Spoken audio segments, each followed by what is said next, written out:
The dining room went silent as Aunt Meredith tapped her glass and said, loudly enough for the entire family reunion to hear, "Since she won't admit it, I will. Flora didn't get promoted. She was demoted. And she lied to all of you about why." Forks froze mid-air. Someone gasped. My cousin lifted her phone to record. Meredith's smirk widened. The humiliation was instant, raw, and suffocating. I felt heat crawl up my neck as every pair of eyes turned to me like I was a spectacle. I swallowed once, twice, fighting the sting behind my eyes. My mother's face went pale. My father's hand tightened around his napkin. The whispers started immediately, spreading like wildfire across the table. Aunts leaned toward each other, whispering behind their hands. My younger cousins stared with wide eyes. But something inside me snapped into place. Not anger. Not panic. Something colder. Something sharper. Something I'd been building for months. I stood slowly, my chair scraping against the hardwood floor. My voice shook, but not with tears. With contained fury. "If you want the truth, then let's tell it all. My name is Flora Whitford, and I should have known the moment my aunt sat at the head of the table that she was planning a show. Meredith wasn't just my aunt. She was the woman who ran HR at the company where half our family worked. She controlled opportunities, narratives, and reputations. She decided who moved up and who stayed stuck. And I had always been the quiet one. The easy target. The one who never pushed back. For years, she'd treated me like an inconvenience. At every family gathering, she'd compare me to my cousins, the ambitious ones, the ones who knew how to play her game. I'd smile and nod, swallowing my frustration like bitter medicine. But at work, it was worse. She made me feel small in meetings, dismissed my ideas, and always had a reason why I wasn't ready for more responsibility. She'd cut me off mid-sentence, redirect conversations, and subtly undermine my confidence in front of colleagues. I'd started to believe her narrative. Started to think maybe I really wasn't good enough. That was her greatest weapon, making me doubt myself. 6 months earlier, I walked into a team meeting expecting praise. I'd spent 3 weeks on a comprehensive report that could save the company thousands in operational costs. I was proud of it. I'd worked nights and weekends, perfecting every detail. Instead, Meredith publicly picked apart my presentation. She interrupted me 3 times, pointed out minor formatting issues that didn't affect the content, and then handed the floor to her favorite employee, someone who hadn't contributed a single original idea to the project. I sat there frozen, feeling erased. My colleagues shifted uncomfortably in their seats, avoiding my gaze. Afterwards, co-workers avoided eye contact in the hallway. They knew what crossing Meredith meant. One woman who defended me last year was now stuck in the same role with no chance of advancement, a warning to everyone else. Later that day, Meredith called me into her office. "You're too sensitive, Flora," she said, her voice dripping with false concern. "Leadership requires thick skin. Maybe you should work on that." I nodded and left, my hands trembling. That evening, I started hearing whispers about a decision being made. 2 weeks later, I was called into a closed-door meeting. Meredith sat with 2 silent executives, their faces carved from stone. "Flora, we're restructuring your position," Meredith said smoothly, like she was discussing the weather. "You're being moved to a support role. It's more suited to your strengths." My stomach dropped. "You're demoting me?" "We're repositioning you," she corrected, her smile cold and practiced. "You lack assertive leadership qualities. This is better for everyone involved. You'll be happier in a role with less pressure." My voice cracked. Why didn't you tell me this was coming? I could have improved. I could have done better. Meredith leaned back in her leather chair, examining her manicured nails. "Because you wouldn't have handled it well. You're proving that right now." The room spun. I wanted to scream, to argue, to defend myself and my work. But I just sat there, nodding like a broken doll whose strings had been cut. I silently handed over my team access card and walked out on shaking legs. That was the secret she'd just exposed to my entire family. I stopped sleeping after that. The shame was crushing, suffocating. I avoided family gatherings, made excuses about work projects and headaches, and lied to my parents because I couldn't bear to see disappointment in their eyes. At work, co-workers offered soft smiles but kept their distance. They knew Meredith punished anyone who showed me sympathy. I became invisible, a ghost haunting the cubicles. People looked through me instead of at me. One afternoon, I sat in my car during lunch break and cried until I couldn't breathe.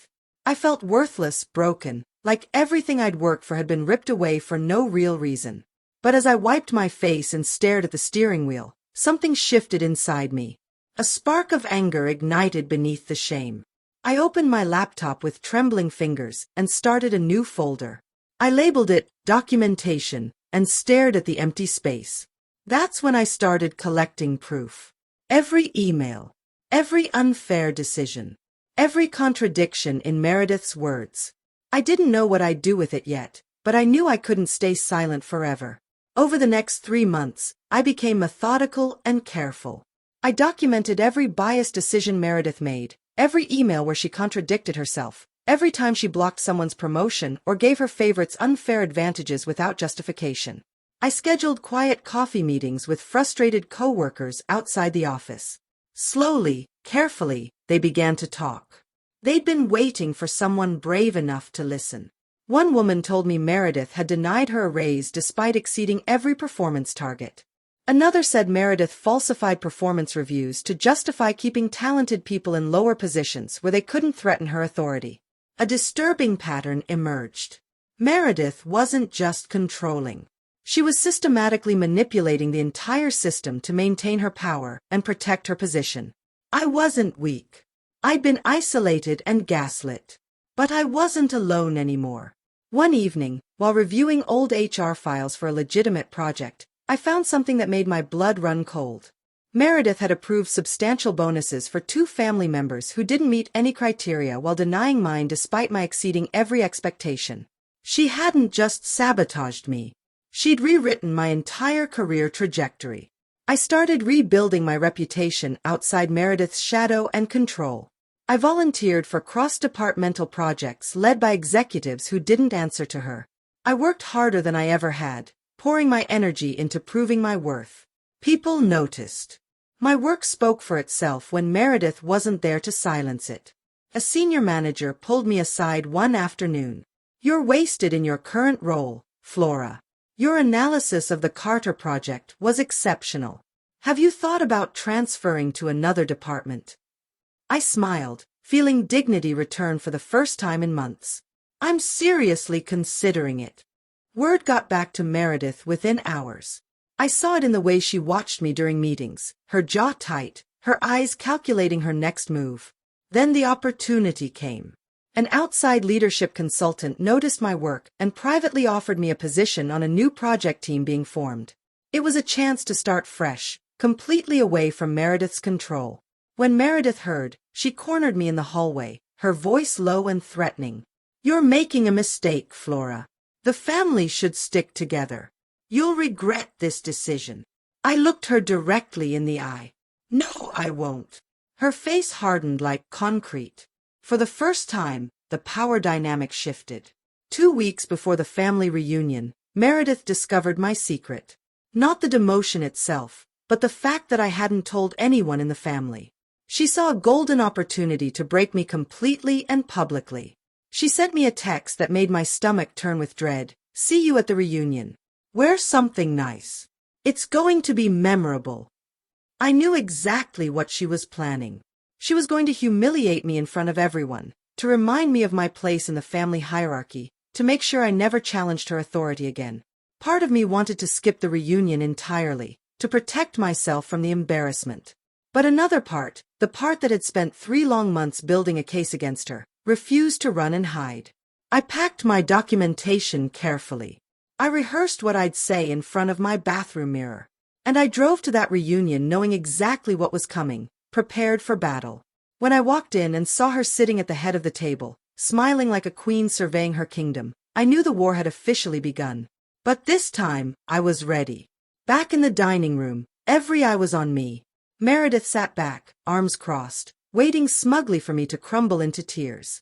"If we're sharing truths," I said, my voice steady now, growing stronger with each word, "then I have quite a few of my own to share." The room went completely still. My mother reached for my hand, but I gently pulled away. This wasn't about seeking comfort. This was about demanding justice. For the past 6 months, Aunt Meredith has portrayed herself as a mentor and family advocate. But what she's actually been doing is manipulating HR records, blocking promotions without cause, and favoring family members regardless of their actual merit or qualifications. Meredith's confident smile faltered. Flora, you're upset and emotional. I understand, but this isn't the place. I have documentation, I interrupted firmly. Emails. Performance reviews. Bonus approvals that violated company policy. Testimonies from other employees. All of it carefully organized and verified. The room erupted in shocked whispers. My uncle's face flushed dark red. My cousin slowly lowered her phone, eyes wide with disbelief. Meredith stood abruptly, her voice sharp and defensive. This is completely inappropriate. We can discuss this privately like adults. No, I said with absolute certainty. You made this public. So we'll finish it right here. I didn't yell. I didn't cry or break down. I simply laid out the facts calmly and clearly. I explained how Meredith had falsified my performance reviews to justify my demotion, how she'd approved bonuses for relatives who didn't qualify while denying mine. She'd systematically silenced anyone who questioned her decisions through intimidation and career sabotage. Several family members who worked at the company nodded slowly, painful recognition dawning on their faces. They'd seen it too, but had been too afraid to speak up. Meredith tried desperately to defend herself, but her explanations sounded increasingly hollow. She blamed company policy, claimed misunderstandings, and insisted she'd made necessary but difficult decisions. But with each weak excuse, she looked smaller and less powerful. My father finally spoke, his voice heavy. Meredith, is any of this true? She hesitated just a moment too long. That brief hesitation was her confession, her admission of guilt. Someone at the table asked quietly, breaking the tense silence, Flora, what are you going to do next? I took a steady breath. I've already transferred to a new department. One Meredith has absolutely zero control over. The silence that followed was absolutely deafening. And, I continued, my voice remaining calm and measured, HR's internal audit division contacted me last week. They're conducting a comprehensive review of discrepancies in our department's records. I've agreed to provide all my documentation for their investigation. Meredith's face drained of all color. Her hands gripped the edge of the table so tightly that her knuckles turned white. That investigation starts Monday morning, I added quietly. The whispers exploded around the table. Relatives turned to each other, connecting dots, realizing with growing shock that I hadn't come here to be pitted or humiliated. I'd come prepared for this exact confrontation. Meredith tried to speak, opening and closing her mouth, but no words came out. 4 years, she'd controlled every narrative, every conversation. Now, the truth was systematically taking that power away from her. My mother squeezed my shoulder supportively. My father nodded with something that looked distinctly like pride. I gathered my purse and coat, ready to leave. Before walking out, I turned back one final time. I didn't want to do this publicly, Aunt Meredith. But you didn't give me any other choice. Then I left, leaving the chaos and shocked conversations behind me. The audit began the following Monday morning. Co-workers who Meredith had bullied and intimidated for years came forward with detailed statements. The documentation I'd spent months carefully gathering became central evidence in the investigation. Within 3 weeks, the company formally removed Meredith from her HR position. They offered her a non-supervisory role in a different department with significantly reduced pay, but she refused indignantly and resigned instead. Her reputation collapsed spectacularly. Family members who'd once feared her now avoided her calls completely. At the next family gathering 2 months later, she didn't show up at all. Her downfall wasn't directly because of me. It was because her years of arrogance and systematic manipulation finally caught up with her. I'd simply provided the documented truth that she couldn't deny or spin. One quiet evening, I received an email that changed everything completely. The new department head wanted to meet with me about a significant leadership opportunity they were creating. I stared at the screen, my heart pounding with anticipation and hope. This was real. This was actually happening to me. After everything, I was being recognized for my actual abilities. 2 months later, I was officially promoted to a team lead position in my new department. It was earned through hard work, respected by my colleagues, and celebrated genuinely. My coworkers threw me a surprise party in the conference room. People I'd worked with for years congratulated me with authentic warmth and respect. For the first time in my career, I felt truly seen for my abilities, not diminished because of someone else's deep insecurity. I moved into a new apartment across town that weekend. It was small but entirely mine.